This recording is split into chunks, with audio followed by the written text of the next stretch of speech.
इधर मिशन 2024 में बीजेपी प्रधानमंत्री नरेंद्र मोदी के सबका साथ, सबका विकास, सबका विश्वास और सबका प्रयास के नारे को राजनीतिक हकीकत बनाने जा रही है। सूत्रों से मिली जानकारी के मुताबिक बीजेपी 2024 के लोकसभा चुनाव में मुस्लिम बहुल सीटों को फतह करने की रणनीति के तहत कुछ अल्पसंख्यक उम्मीदवारों को भी मैदान में उतारेगी।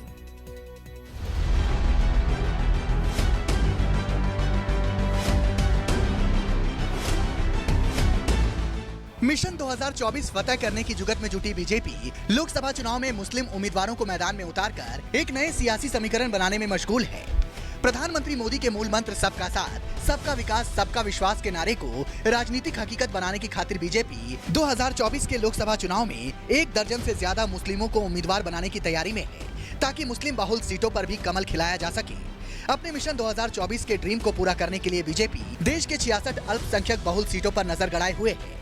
पार्टी ने 66 सीटों से 1/3 सीट जीतने के लिए अपनी रणनीति को अंतिम रूप देना शुरू कर दिया है। इस रणनीति का एक हिस्सा मुस्लिम मित्र कार्यालय भी है। हालांकि पार्टी कितने मुस्लिमों को मैदान में उतारेगी, इस पर बीजेपी के नेता सीधे तौर पर बोलने से फिलहाल परहेज कर रहे हैं। जहाँ तक टिकट और इलेक्शन की बात आती है, इलेक्शन में जीतना होता है और जीतने के लिए सत्ता में आने के लिए संख्या की आवश्यकता होती है, और जो जीतने वाले हैं वही हमारी प्राथमिकता। उसमें भी जाति धर्म भाषा नहीं देखते, और जब जीतने की उनकी संभावना जहाँ बनती है हम टिकट भी देते हैं। और उत्तराखंड के अंदर पंचायत चुनावों के अंदर बने को टिकट हमने उनको दिए, गोवा के अंदर हम माइनॉरिटी वालों को जिताकर भी लेकर आ रहे हैं। तो ऐसा नहीं है, हमारे यहाँ कोई पक्षपात नहीं है। चुनाव लड़ने के लिए जो मिनिमम क्वालिफिकेशन है वो जीतने की होती है, उस पर हम समय समय पर विचार भी करते हैं, वो समय भी आएगा। 2019 के लोकसभा चुनाव में भी बीजेपी ने कई अल्पसंख्यक बहुल सीटों पर जीत का परचम लहराया था, लेकिन उन पर जीत का मार्जिन बहुत कम था। ऐसे में बीजेपी अपने कब्जे वाली सीटों के साथ साथ अन्य दूसरी सीटों पर भी 24 में कमल खिलाना चाहती है।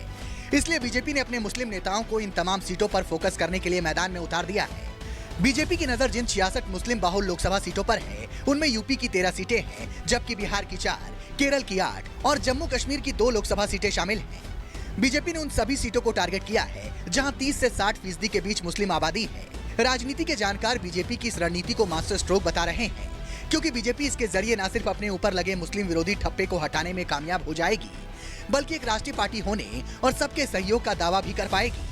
अभी तक सिर्फ एक ही दाग है बीजेपी पर कि वो अपने आप को, चलो हिंदू हित के हितैषी तो है, लेकिन मुसलमान को वो अगर उम्मीदवार खड़ा करेगी तो क्या उससे इसके इस प्लैंक पर आंच आ जाएगी? मुझे नहीं लगता, क्योंकि अगर बदरुद्दीन अजमल की असम की वो पार्टी जो मुसलमानों की पार्टी कहलाती है, अगर वो हिंदुओं को टिकट दे देती है तो भारतीय जनता पार्टी को तो उससे पहले पहल कर देनी चाहिए थी। अगर वो ये सुधार कर रही है तो एक फैंटास्टिक कोर्स करेक्शन है। इस रणनीति में बीजेपी की अपनी जीत का तो मकसद तो है ही, कांग्रेस को टारगेट करने का भी लक्ष्य है। बीजेपी की नजर केरल की वायनाड सीट पर भी है, जहां से कांग्रेस नेता राहुल गांधी सांसद चुने गए थे।